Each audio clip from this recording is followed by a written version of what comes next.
Welcome back to the show. Warriors flipped the switch and then almost flipped it back. Steph Curry had 32 and a Weber-esque moment at the end of the game. When he called a timeout the Warriors didn't have. Harrison Barnes could have won the game, but no. Oh, Steve Kerr, no! Look at him. Broussard, did your Warriors get lucky? Well, first, let me say this, because Steph's comments after the game, when he said, I thought it was the smartest play in the world. Remember? Yeah. He said, because I'm trapped, I got nowhere to go, and I called timeout, and I'm looking at the bench, and everybody's like, so, no, they didn't get lucky. No. The Kings got lucky to even have a shot to win this game. Yeah, but once that happened, Golden State dominated the game. We're leading by 10. It was a good game. Don't get me wrong. I'm not saying they mollywopped them, but they had control of the game. They led most of the way in the second half. They're up by 10 going into the fourth quarter. And then what happened? They're up by 5 with a few minutes left. I'm giving you the whole thing. You'll have your chance.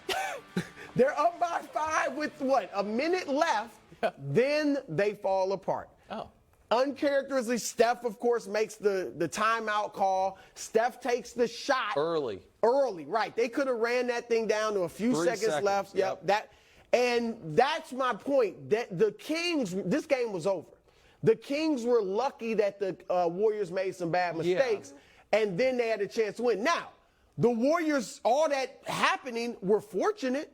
I'll give you that, because at the end, that's a good look for anything. Absolutely. Well, I thought they did a good job of doubling, getting the ball out of De'Aaron Fox. Honestly, if you look at that play, I don't know if we have it. I thought Barnes should have cut toward the paint because he could have thrown the pass over the double team, and Barnes has look at this. When they double him, if Barnes cuts inside, I think he gets a 2-point shot. They didn't need 3. But that's today's NBA where you just naturally spot up. But they were fortunate. I don't think lucky because they did legitimately have a good lead, and they gave it away. So I think they were fortunate. I'll give you that. It was a one-point game at the 6-minute mark of the fourth quarter. They ended up winning by 1. Of course, they got lucky at the end. Bruce Wright. It should have never come down to this. Before I talk about Steph and the end of the game, I have a request. Will you please give the Kings their respect? Oh, they're legit. We've played 4 games in this series. Game 2, the Kings won going away at the end. Game 3, the Warriors were in control of the entire time. Game 1, the Warriors. It's been a nip and tuck. Exactly. We've had 2. Each game 1 and Game 4 could have. The Warriors had a shot to win Game 1. The Kings had a shot to win Game 4. The Kings were in firm control of Game 2 and won it. The Warriors won 4. This has been a dead even series through 4 games. We have no real evidence that one team is head and shoulders above either. I think the Kings' overall roster is far better than the Warriors right now, but the Warriors' best player is one of the greatest players ever. And so, I don't know what you're. You asked me to give the Kings respect, and then you say their roster is far better than the defending champs? Yeah, because the defending champs right now only have 6 guys they can play. Yeah, Steve Kerr. 6 guys is plenty. Okay, that's fine. When 2 of them are the best shooters in the history of the game, one of them is one of the best defenders in the history of the game. I'm giving the Warriors a fine respect by saying they're as good as the Kings, who've been excellent all year. You said the Kings are way better. No, the Kings. I think the Kings overall have the better team. But the Warriors have one player who is so historically great, he can tilt the scales. And in basketball, you're only playing 5, and Steph in these playoffs, yesterday played the most minutes we've seen him play in a non-overtime playoff game in years, and they needed every last second of it. This is where I will say, Wilds, the basketball gods exist. Steph Curry did not deserve to have that on his resume as the final moment of their dynasty. I like that take. And it would have been. Brew, even you agree, if they lose that game, the series is over. Yeah. And dynasty over. A dynasty over. Maybe the last home game Draymond ever has. Ooh, Who knows? A lot of things. And that was a gaffe unlike any other I can remember in recent history. David Black tried to do this. Remember? The game LeBron hit the corner 3 against Chicago. When he called the play. David Black called timeout. That they didn't have, and the ref ignored him. And then one of his assistant coaches, I think it might have been Ty Lue, grabbed him. But so I've seen a coach almost screw this up. But for Steph to turn what was a in-game live betting-wise, a 97% win probability, with the ball up 42 seconds left, into a coin flip with not just the bad decision, inexplicable decision on the timeout, but going early on that shot was a disaster. Because there was a 4-second shot difference. Yep. If you hold till 1 second on the shot clock and just launch a three, the 2.5 seconds it takes for the three to get to, as long as you hit the rim, you can maybe win the game right there. That was a terrible decision. I agree with you that they should have milked the clock. Here's the thing, though. And I'm not defending because it is a tough shot. Even if you hit it, you're still only up 3. That's why it's so bad. Yeah, if you're up 2 in that spot and one shot wins you the game, then don't worry as much. Yeah, but so that makes it tough.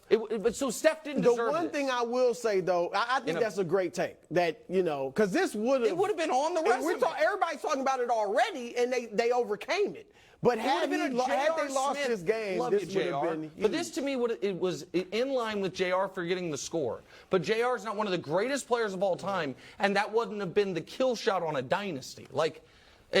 So I'm rooting for the Kings. The question is, you almost came out as a Warriors fan there. No, I love basketball and I love all-time greats. That's a good take. And this shouldn't be on the guy's resume. And now it's just a little like, one time he called timeout. Think about Isaiah throwing away the pass that Bird stole. Now, that was before they won championships.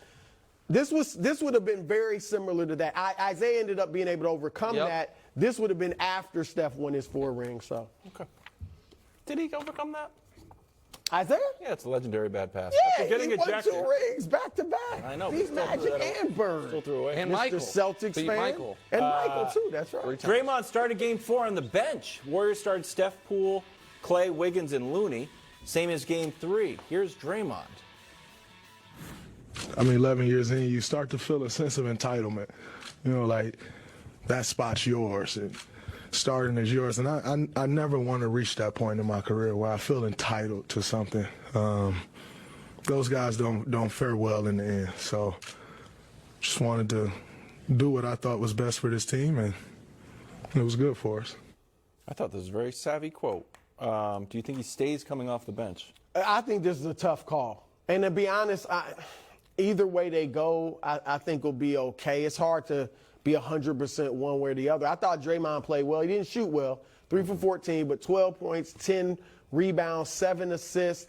Defense, especially in the fourth quarter, was tremendous. Had the block late on Sabonis. Yeah, clawed him. A steal, like too. Hurting his eye, holding his eye. Forced the turnover. Yeah, he played well. And in the third quarter, when they were down 4 at the half, Draymond started. They started in the second half. They outscored the Kings by 10 over the next, 7.5 minutes until he comes out. Mm-hmm. And so I thought Draymond played well, but Jordan Poole plays better as a starter. Okay, I know this wasn't the first game he started in series, but this was his first really good game. He had 22 points, shot over 50% for the first time all series.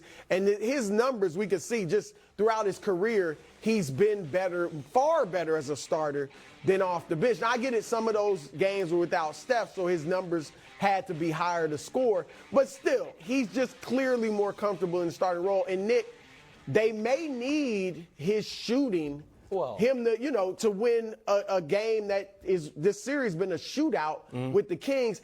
And I think the strategy is that they've been staggering. They might want to stagger Looney and Draymond so you only have one non-shooter on the floor. The ball moves with, when Draymond's not in there a lot. And so you got 4 shooters spreading the floor. So I think they might go that way. And I would give it a short leash, but I probably would go with Poole again. And if it starts getting out of hand, get Draymond in. Do you think that the Sacramento Kings not guarding Draymond is going to end up biting or going to end up being a good strategy? Here's Draymond, went 1 for 10 in the second half. Here's the shot distance. 6, 3, 6, 23. 5, 5, 6, 6, 3, 6. He made one of them. Yeah, listen, you can't guard Draymond. It's just what you're going to have to do. It's what the 1 year he was an excellent 3-point shooter. They won 73 games. Right. You know what I like? I mean, this offense, easy one. when he can shoot, is unguardable. This is why I don't love the Warriors in this series, is they have no great answers here. When Draymond's not on the court, they can't defend. They don't start him in the game. They allow 69 first-half points at home. When he's on the court with Looney, they don't have enough defense. They don't have enough offense. Pardon me. Here's the other. I thought Draymond was extraordinary in this game. The 3 for 14 notwithstanding, he stopped 2 fast breaks by himself. He also, this is another thing they got lucky on. Can we show the video real quick? Draymond already had a technical, and he dared the refs. I was 2 minutes left in the fourth quarter. I do agree that I was like, we just saw Nick Claxton get thrown that's out worse than for what Claxton did. This is way worse. I loved it. And Drake, of course, but I here's the loved thing. it too, but I know that's we got to the rule. go, so I'll just be quick. That Draymond is totally putting himself at the mercy of the mood the ref is in that day. And they'd have lost, bro. I think it was 1 point game. They'd have lost. I believe. Yeah, because he made some great defense. You got to be allowed to celebrate. I Okay, agree, that's fine, but Claxton should be allowed to. That's fine, but with one technical, you got to be careful. Go. You know what this means? What? Breaking news. What's that? De'Aaron Fox fractured finger on his shooting hand. No. Doubtful. Are you serious? Yeah. That when I do this, I'm not joking around. Are you serious, bro? Yes. When I do this, that's when I hear things. Doubtful. Fractured We didn't finger even know on On his shooting hand? That's breaking news. First things first. Relax. Sabonis is averaging that 16 stinks. points. That's a bummer. Coming over to the Warriors side. He might Really? be all right.